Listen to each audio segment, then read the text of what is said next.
Hi guys, welcome to 2K சமையல். இப்போ தான் நம்ம சேனலுக்கு புதுசாக வந்திருக்கீங்கன்னா சப்ஸ்கிரைப் பண்ணிட்டு பக்கத்தில் இருக்க பெல் ஐக்கானை கிளிக் பண்ணிடுங்க. நான் போடுற எல்லா வீடியோவும் உங்களுக்கு நோட்டிஃபிகேஷன் வந்துடும்.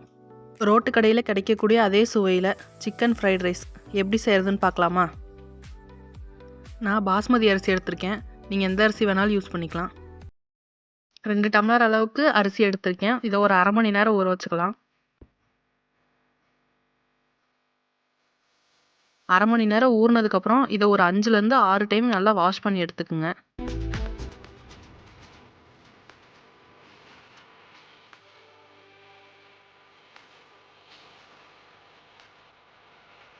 அரிசி வேக வைக்கிறதுக்கு தேவையான அளவுக்கு தண்ணி சேர்த்துக்கலாம்.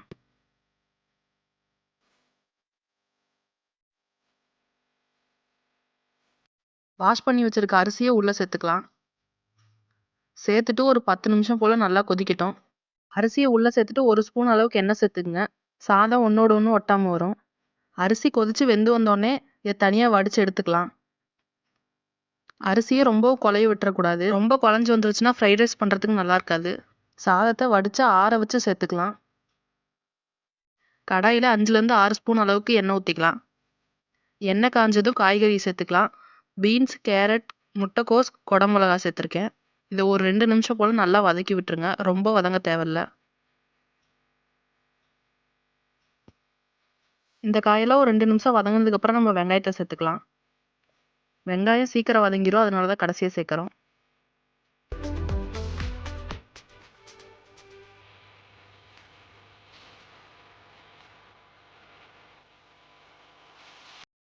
ரெண்டு நிமிஷம் நல்லா வதங்கிருச்சு. நம்ம வெங்காயத்தை சேர்த்துக்கலாம். வெங்காயத்தை சேர்த்துட்டு ஒரு 1 நிமிஷம் போல் கிளறி விடுங்க. காய்கறியெல்லாம் பாதி வதங்கினோடனே நம்ம முட்டையை சேர்த்துக்கலாம்.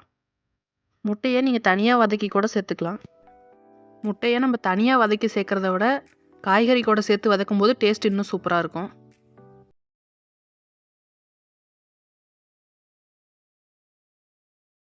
முட்டை பாதி வதங்கினதுக்கப்புறம் அப்படியே சாதத்தை சேர்த்துக்கலாம். அப்போ தான் முட்டை சாதத்து கூடயும் காய்கறி கூடயும் சேர்ந்து நல்லா மிக்ஸ் ஆகி கிடைக்கும் நமக்கு. சாதத்தை சேர்த்ததுக்கப்புறம் லைட்டாக மிக்ஸ் பண்ணி விட்டுருங்க. ரொம்ப கிளற வேண்டாம். இப்போ தேவையான மசாலா சேர்த்துக்கலாம். 1 ஸ்பூன் அளவு கரம் மசாலா, 1 ஸ்பூன் மிளகாத்தூள், தேவையான அளவுக்கு உப்பு, 1 ஸ்பூன் சோயா சாஸ், 2 ஸ்பூன் அளவுக்கு டொமேட்டோ சாஸ் சேர்த்துக்கலாம். சேர்த்துட்டு ஒரு 1 நிமிஷம் போல் அப்படியே மிக்ஸ் பண்ணி விடுங்க.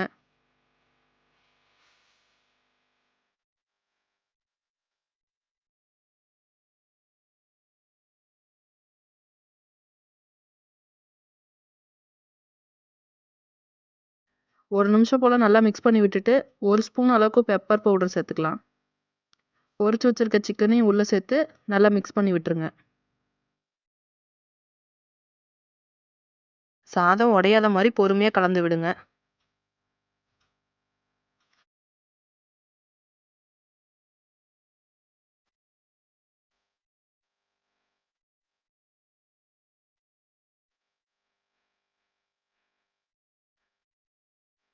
ஒரு நிமிஷம் நல்லா மிக்ஸ் பண்ணி விட்டுட்டு அடுப்பு ஆஃப் பண்ணிடுங்க.